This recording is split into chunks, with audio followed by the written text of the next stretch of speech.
And Ha ha ha, I love the sarcasm. Hey, that's using an excuse. You're an that is adult. excuse. You know I'm the difference excused. between right and Absolutely. wrong. About what you think about it, but from my perspective, if you are in a team to represent your country, right?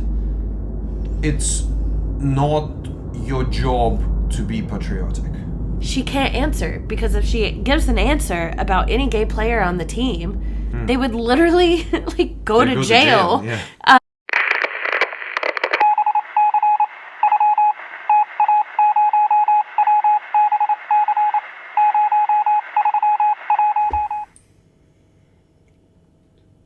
Why are you looking at me crazy? Because you're looking in your phone. Are you okay? You can look at your phone. I'm fine. Okay. The atmosphere of modern-day society has created the illusion of moral, philosophical, and social lines between what's right and what's wrong. We examine those theoretical mirage in today's latest topics and controversies. I'm Aleks. I'm Erin. Let's begin. Amazing. Yeah, today's topic is... Today's topic... Lots of controversies, lots of things to talk about, and it's a topic very close to my heart. It's the Women's World Cup 2023 this year.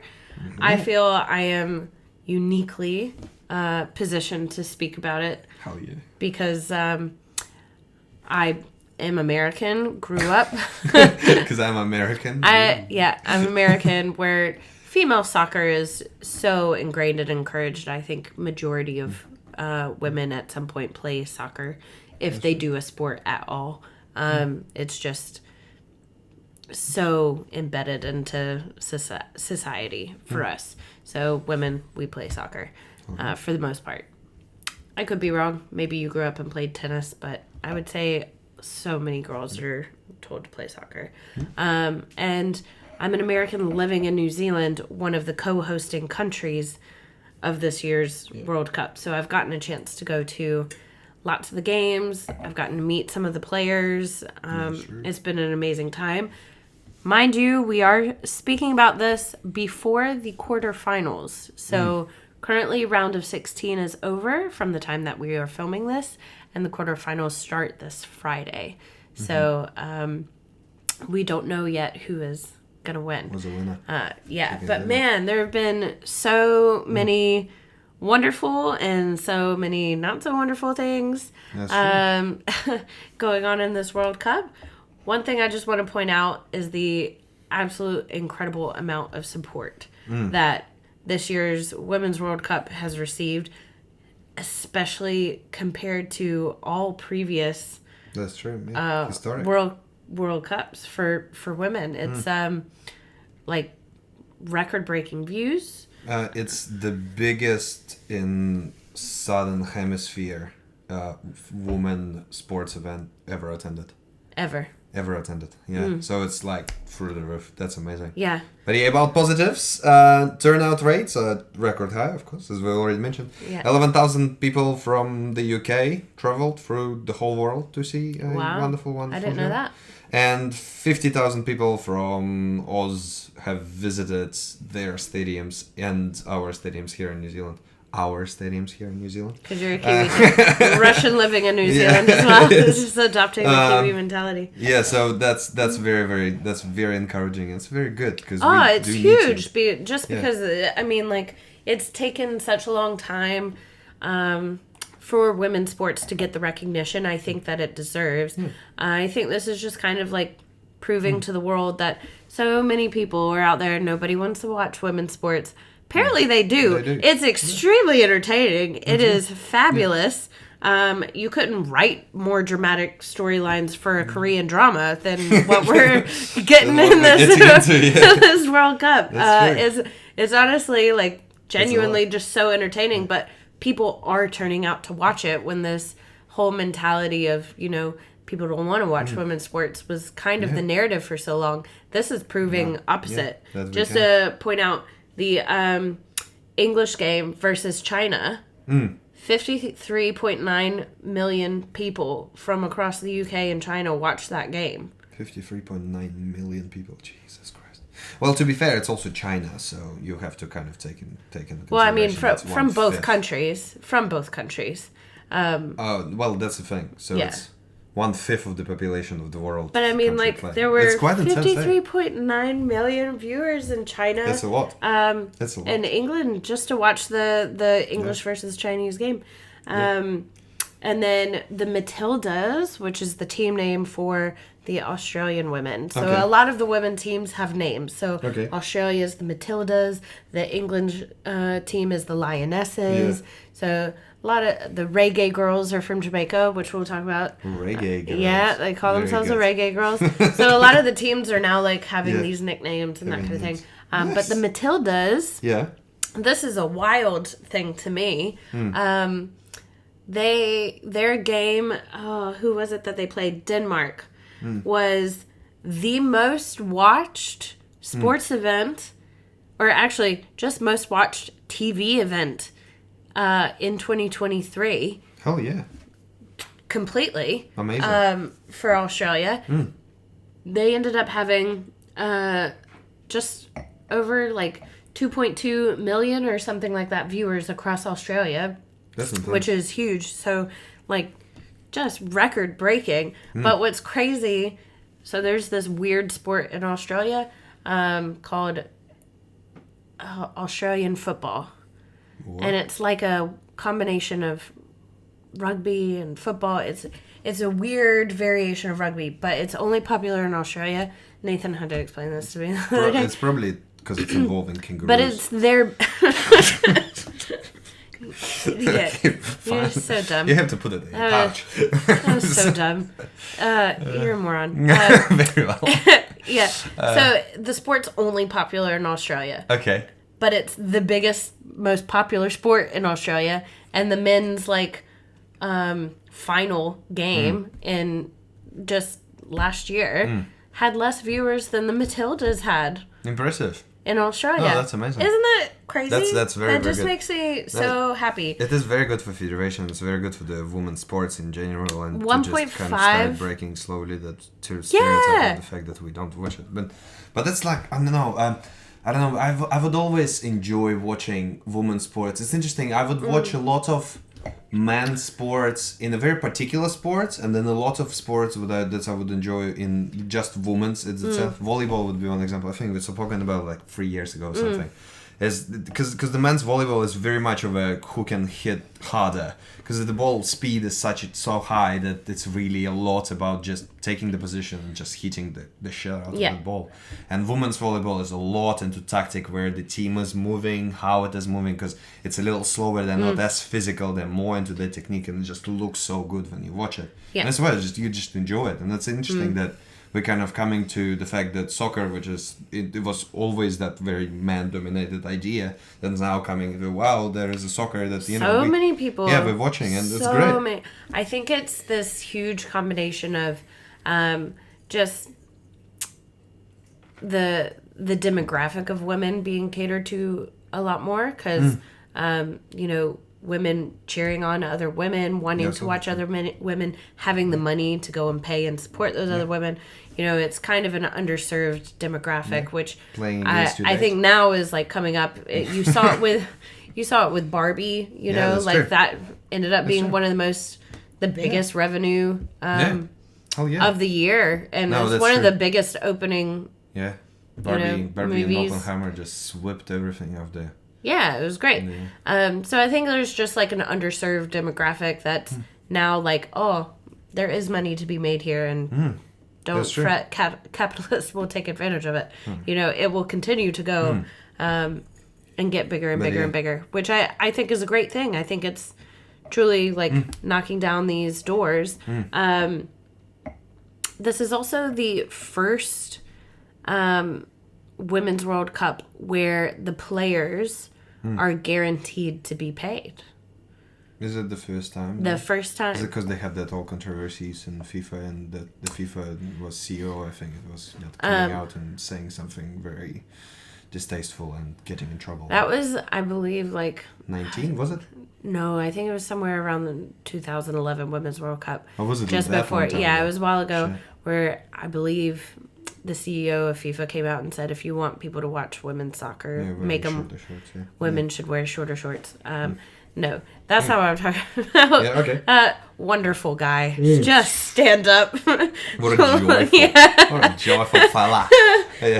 Lovely. No, so FIFA in the past have given all like winning proceeds to the soccer federation that the team is representing, and then the federation can just keep the money for themselves. So this is the first year where FIFA's coming out and agreeing to pay individual players. Yeah. $30,000. So 30,000. Yeah, at least 30,000. So of course, if you're 30,000. winning, If you win more, you get more money. more. And then the 30,000 is a lot of money. Yeah. When you think about for Well, just one kind of not for sports, compared. not compared to any other sport, Yeah. and not compared to like men's league.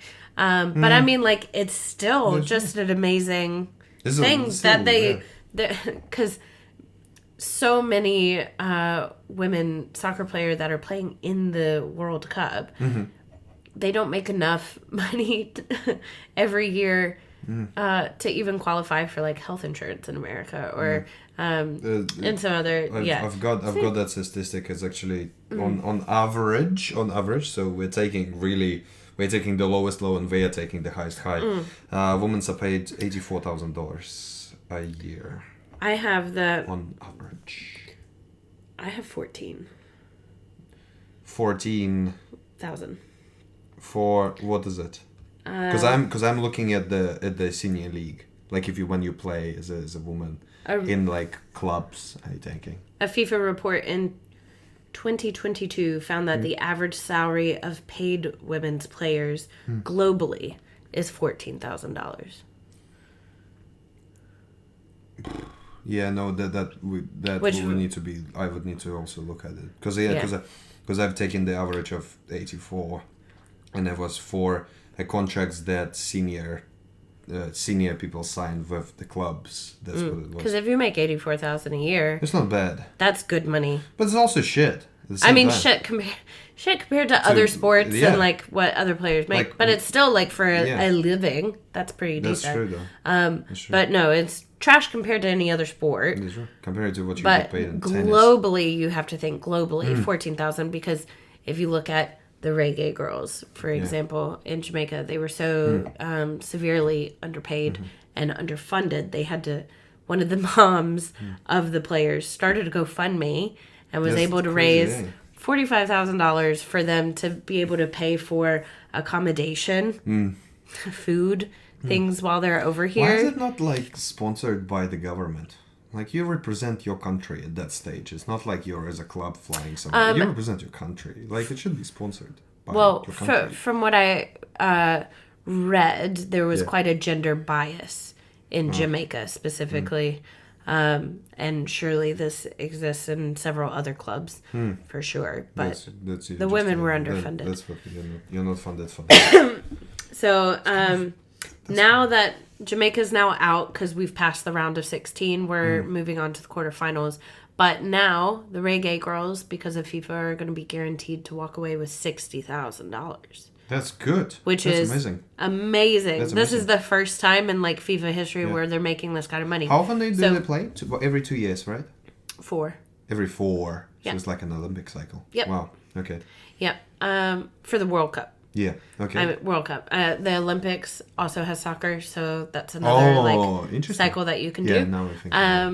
But the prize money. Like, the overall money that FIFA's given to the women is $110 million, which is a lot of money. A lot of money compared to the last World Cup in 2019. They've boosted it up, I think, by a third of what it was prior. Granted, the men's World Cup is $440 million, and this is $110 million, so you can still see that... discrepancy there. But, God, that's it. Honestly, amazing. I feel like things are moving forward and forward. And from the federation perspective, but also kind of, you have... It's good that we are increasing that, but Dug out the statistic that 53,000 on average attended 2022 Qatar. Granted, it is in Qatar, so it's kind of in the middle of nowhere rather than in bumfuck nowhere like New Zealand. Yeah. But so women's at the current stage is 29,000 on average a game. Yeah. Which is a lot of people. Yeah. But 53,000 versus 22 Qatar on men's is kind of like, but also you have to think of some of the stadiums. So one of the stadiums in Melbourne that they were playing at, the max capacity is 29,000. That's crazy. And they had No, I think in Qatar, that's what I was reading. They made at least 80,000 capacity for games. Yeah. So at least 80. Yeah. So they we're playing trying on to get significantly smaller venues. Yeah. So also, part of the reason that New Zealand and Australia agreed to co-host at all was the fact that they're not having to build brand new stadiums, which is what FIFA wants. They want these giant new stadiums built that can seat hundreds of thousands of people that aren't going to get used again, you know? And these countries pour so much money into these stadiums to get that many players.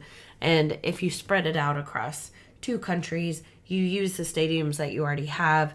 It's significantly more affordable for you to be a host country. Because true, they're pouring crazy amount of money into that. Do you remember when Brazil hosted the World Cup and people something, rioted in the street and protested because of how much money was going into these that were never going to be used again. Like, never going to be used again. That's crazy. So it's just such a waste of money. Oh, yeah, I remember there was a controversy. Because they, claimed, the FIFA itself, all the amount of traffic that you will get and blah, blah, blah, and that's all going to justify the spending because the country is going to get so much tourism after that and blah, blah, blah. That's but then they have this giant stadium that they can't really do the same thing again. Yeah. So you also have to look at the fact that we have reached max capacity at pretty much every game.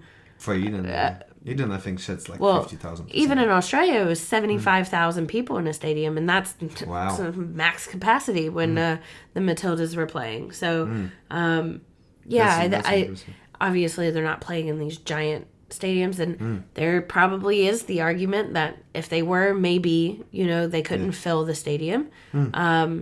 But right now, I don't know if that's true. Like, I genuinely don't know. 75,000 in Australia watching the Matildas Denmark game. If they were at a bigger venue, I feel like the Australians would have come out. I don't know. I honestly don't know. And then the China England game, insane the viewership on that. That's true. Well, English are notorious for having a bloody. Oh yeah, no, it's great. I love seeing the spirit. I love seeing how many people are coming out. This is also a World Cup of firsts. So aside from the fact that this is the first World Cup where the women will be guaranteed a paycheck and their federation can't steal it from them, this is the first time anyone has ever worn a hijab in a World Cup. Interesting. So Morocco. Why is it not allowed, or what was the point of it? Well, interesting that you should say that. This past yesterday, as of recording this, Morocco played France. Yeah. And lost. France won 4-0. But it was amazing to see Morocco make it to a round of 16. And that's genuinely, it's so impressive to see so many African teams go so far in this competition. Yeah. But France has forbidden players from making any kind of religious statement while playing and representing their country. So you are banned from wearing a hijab on the field if you play for France. And it's just fascinating to me that France ended up playing Morocco, who had the first player to ever wear a hijab in a tournament like this. Yeah. Her name, just to shout her out, is, I'm gonna butcher it. Yeah. Nahaila.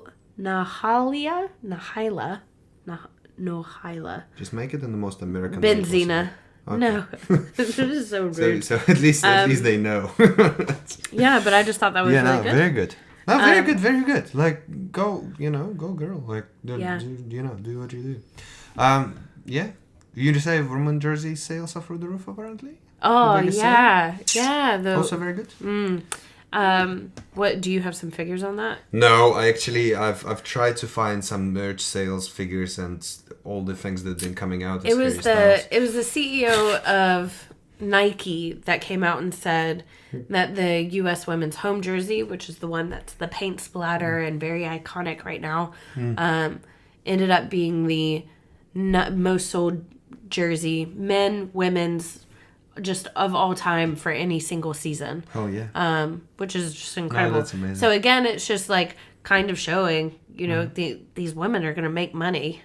People are supported. People are buying the jerseys. They're buying the tickets. They're going to the game. They're buying the merch. Like, yeah, that's true. And as well, again, it justifies for FIFA to pay them more, which is good. Well, but just it's moving also forward, but it's also justifies for us to say, hey, we actually see and we attend, and we as a society do agree that we, as much as the attendance is still far away from each other, and you probably make much more for the men's players and blah blah blah. But we do support that it's actually towards that goal, and eventually we're just going to get there. Yeah, no, I just think for so long people thought it was, there was the mentality that it was going to be boring and they're just not entertaining enough and it's not interesting enough.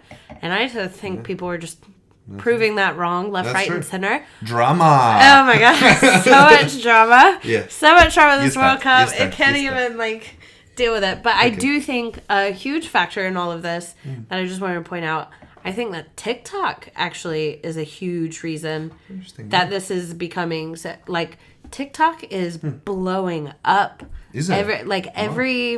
Every video, at least on my feed, and that's probably a lot to do with my own algorithm, but there are just countless videos of the World Cup and people talking about it, people reacting to it, you name it. There's just so much support going on online. Amazing. Let's have a chat about the big drama that's everyone's talking about right now. Her name is Lauren James. Okay. Oh, who? When I'm naming. Yeah. Well, I mean, you can't talk about this World Cup and not talk about this very, very infamous now red card moment with Lauren James. So for those of you that don't know, just during the 16 round, it was Nigeria versus England.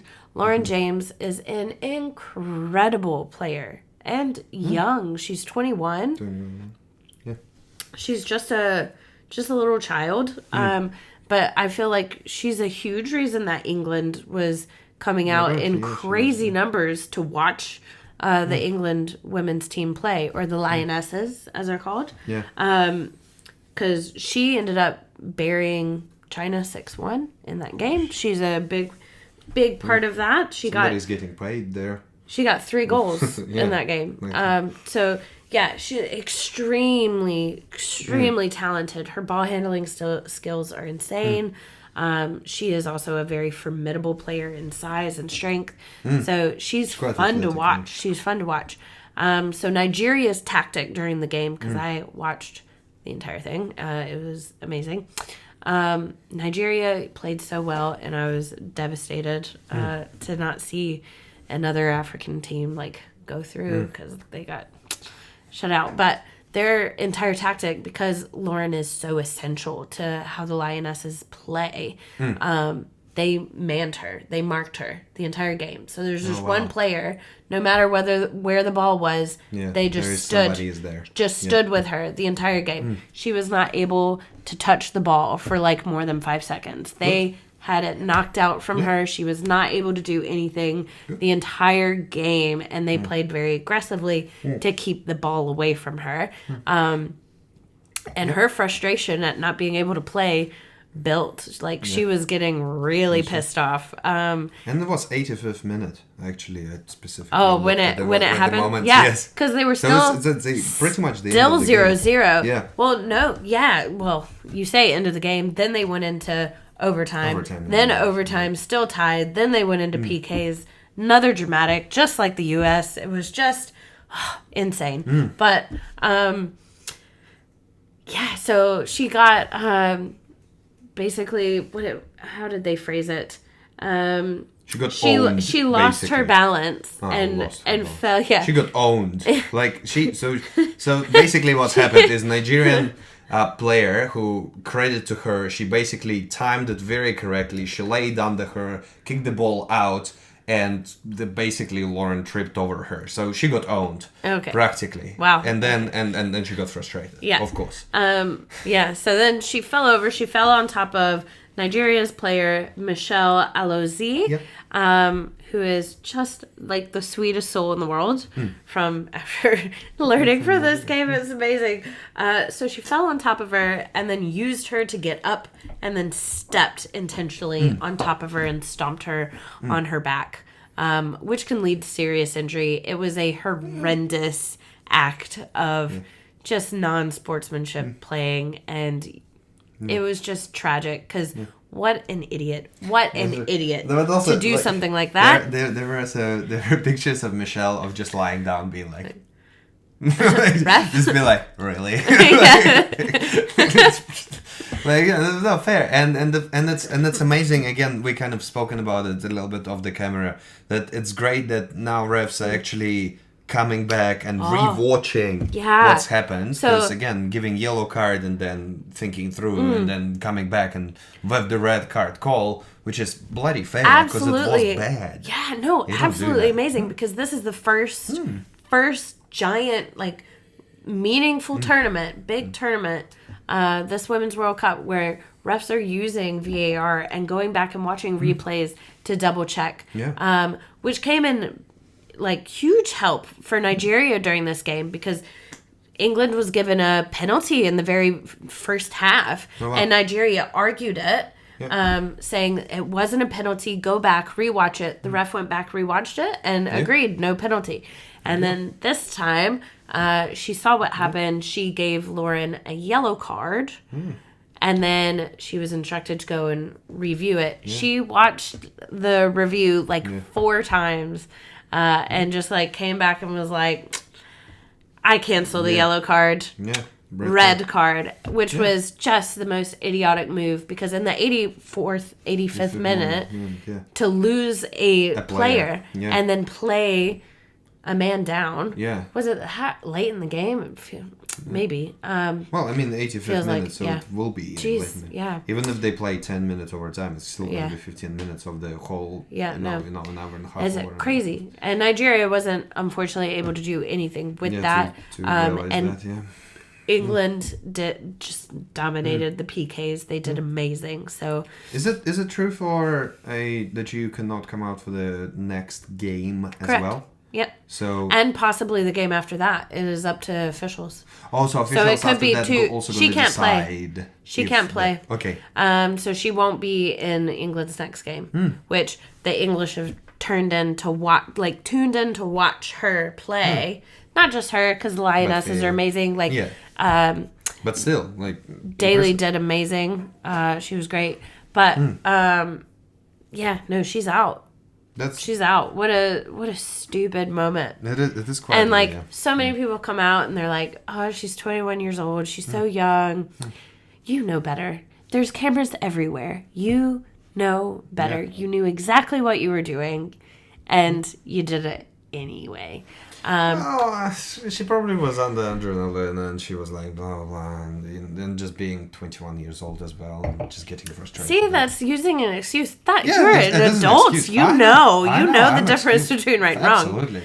Absolutely. No, but it's and no, she was just she and she got owned. Like, honestly, it was just she did it so clear. Like, credit to Michelle there. She did it very clean. From the side, right in the ball. Like, you don't even argue with it. It was just on point. But then, even then, like, the fact that you do something so horrific and that it comes out, the person you stepped on is the most beautiful human being that's existed in the world. She went to Yale and graduated from Yale. She, like, volunteers at a cancer research lab for children. Like... Shout out.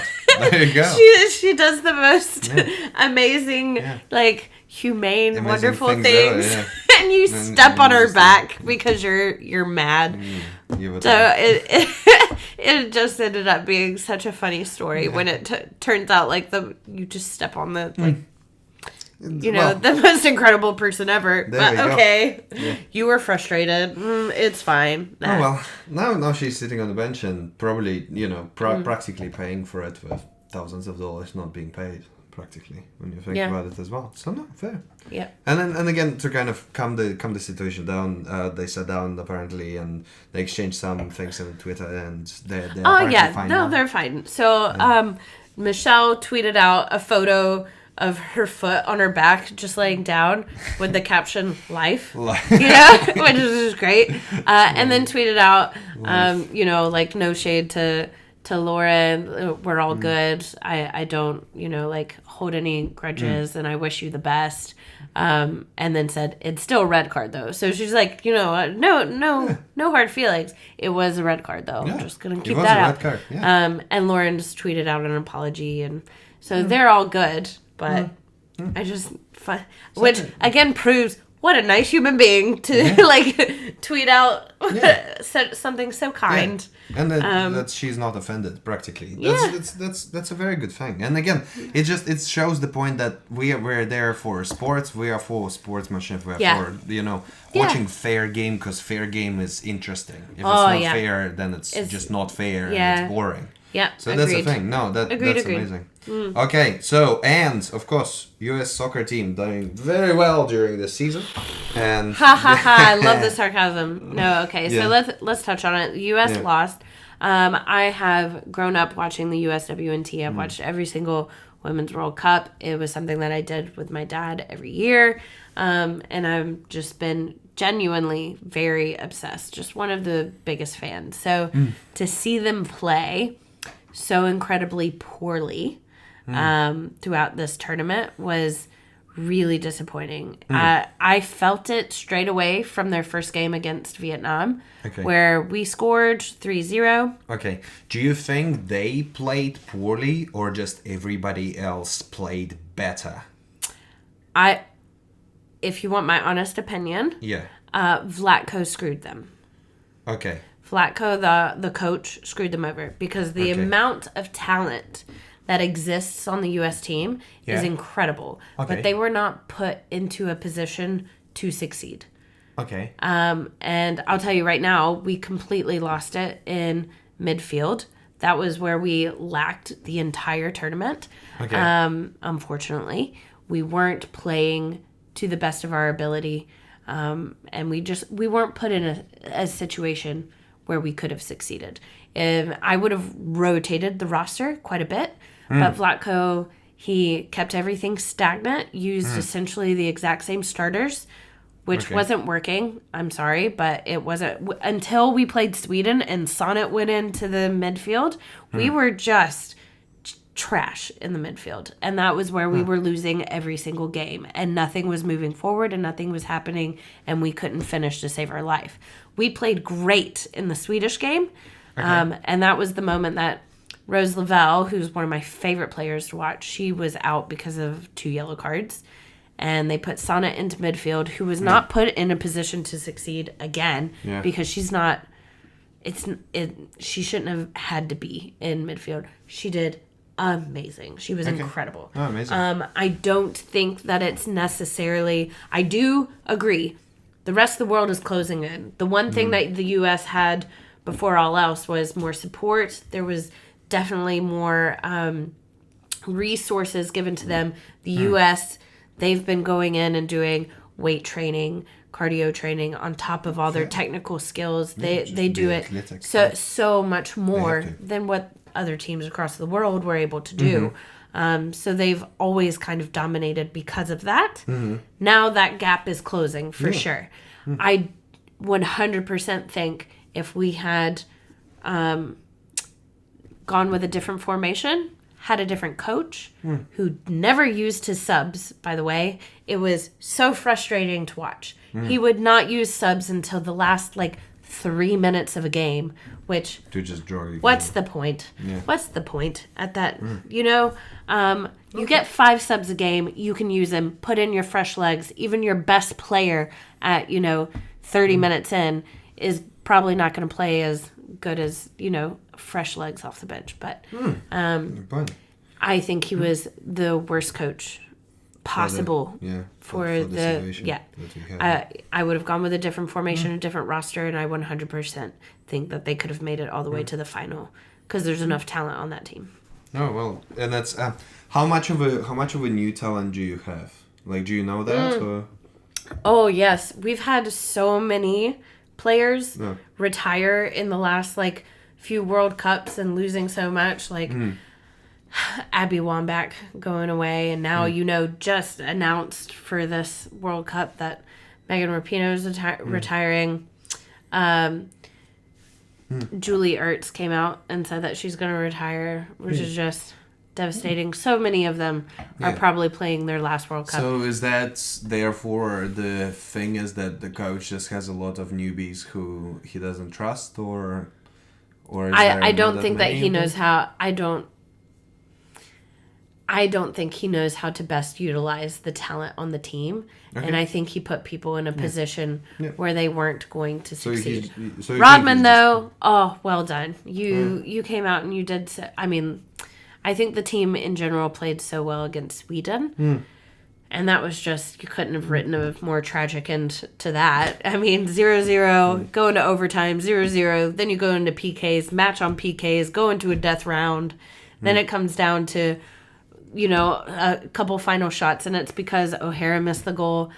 It's because Sophia Smith missed the goal, and it's because Megan Rapinoe missed the goal, which, sadly, that's the last time that Kelly O'Hara and Megan Rapinoe are going to be in a World Cup, and their last moment in a World Cup is missing a PK, which would have gotten them through. That's why she left, right? That was another thing that they kind of all jumped on. It's like, oh, you're missing the goal, why are you laughing? Blah, blah, blah. Because she came out and she was like, what a dark humor situation, because the last thing that I ever get to do wearing this jersey at such a meaningful moment is ruined. Missing a shot. She was that just she apparently never missed. Yeah. So it's just like, it's amazing. It's just so heartbreaking. It was a devastating end for the U.S. But and then, I don't think that they earned it. I genuinely think they played like not well. And they earned it. They earned. They didn't earn to go forward. Oh, okay. But they earned leaving. Yeah. They earned going home. And I am so excited to watch Australia play. I really want to see Australia do. Yeah, Australia's in the quarters. Interesting. I'm really excited. I think rooting for Australia. That's the only time anybody in New Zealand roots for Australia. That's so not true. Yeah. But, come on. But I genuinely think that Japan is going to win. Oh. Is my prediction. And I would love that. I would love that. Okay. Their style of playing is incredible. Amazing. Well, let's see how the quarter and semis are going.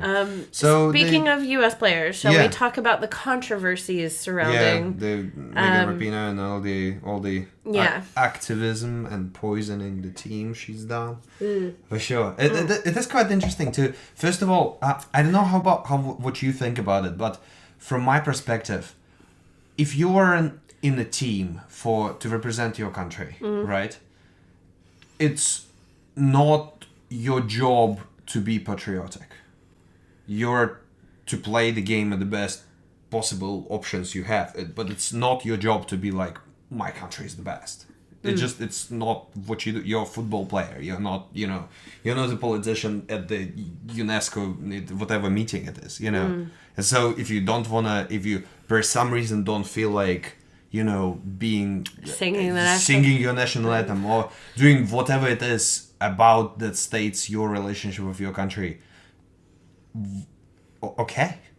You're a human being, and fairly enough, what is that? 5 people not singing national anthem for a US team. How many team members there are in the team in total?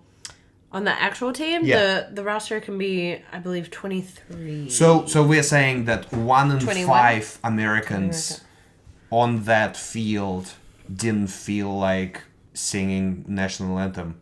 Wouldn't you think in total in America 1/5 of the population would be like, America is not the greatest country in the world in general? So they are representing their country very fairly there when you think about it. Yeah. And that's why but I think that's where the divide is. So I think that there is such a toxic division between the right wing and the left wing, between the Republicans, between the Democrats. Because you get only 2.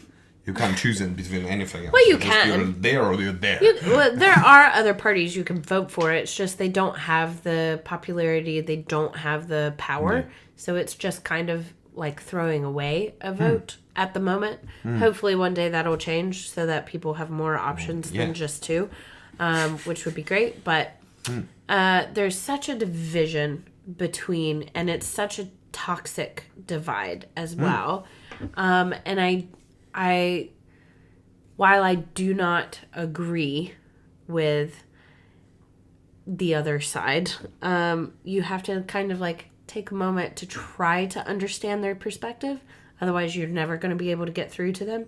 You're never going to be able to explain anything or try to understand how they feel. I feel like is kind of the only way we can move forward. And conservatives have such a deep grassroots patriotism to them, where if you do anything to that's, you know, goes against the tradition and pushes back on that, it's seen as disrespectful. So it's kind of like the old school mentality of don't talk back to your elders, whereas now, you know, you can argue back with your elders politely and kind of, you know, it's that kind of mentality. So I don't agree with it, but I understand it because I'm from Mississippi. I'm from, you know, the deep south. The deep south. I grew up in it, and I understand. And it's because so many of them join the military. So military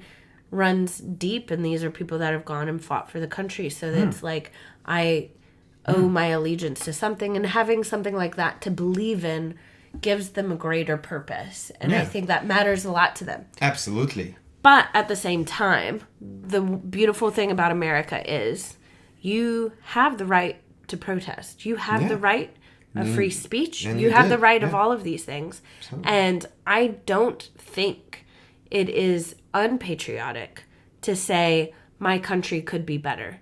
I don't agree with what our country's doing, and I want my country to be better. Yeah. And not singing a national anthem. Yeah. That's basically what it means. It means you're not conservative. You want to change. Yeah.